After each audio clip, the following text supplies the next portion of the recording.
look, someone who has known people who have committed suicide, right? I find it,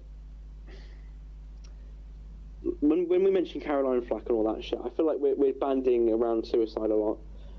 At the end of the day, we'll never know why someone commits suicide. Maybe even if they write a note, you're never truly going to have the full insight of their mind at that point, if you see what I'm saying. And no, obviously it's terrible when people commit suicide, and it's very sad what happened to Caroline Flack. So, I mean, if you have fragile mental health, and just don't go on the internet, man. That's all I'm going to say. If anyone's watching this and they got them kind of thoughts, don't go on the internet, because it will make it 10 times worse. It'll make it 10 times worse. And you can say, oh, well, it shouldn't be like that. No, it shouldn't be like that. If we're being honest, it shouldn't be like that. But Twitter is an open forum, and you're allowed to criticize people. You know? Like, you see what I'm saying? Like, it's a double-edged sword. As soon as you start saying, you should take down everyone who criticizes anyone on Twitter, then you've got some censorship problems, which Twitter already seems to have, or had, before Elon Musk took over. It's tricky. Obviously it's not great, but I think if you have fragile mental health, just stay away from Twitter, just stay away from it. Talk to people in real life, man. They will be better for you, and people in real life are more sympathetic because they're talking to an actual human being, they're not talking to a fucking computer screen.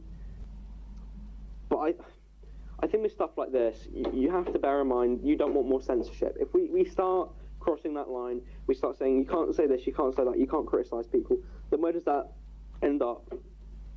There's always people who are on the further extremes of the right and the further extremes of the left who always say this stuff.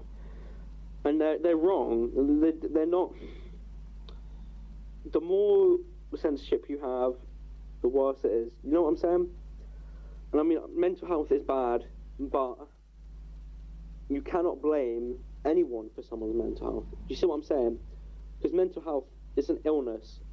Obviously, if it's caused by something like post-traumatic stress disorder or some kind of incident in someone's youth, then that would be the reason. But most of the time with mental health stuff, it is a combination of hormones, let's say, especially with depression,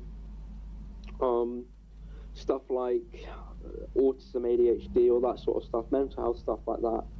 You're born with it a lot of the time, and there's unfortunately not much you can do. And the best thing I'd recommend is sort of dealing with it by avoiding this sort of situation. So going on social media and having discourse with people on there, having discussion, aggressive discussion with people on there, it's just not a good idea. Twitter is a very aggressive place. YouTube chats can be an aggressive place too. Not as much, I don't think, but, you know. If someone on the internet, I don't know him, why should it affect me, you know?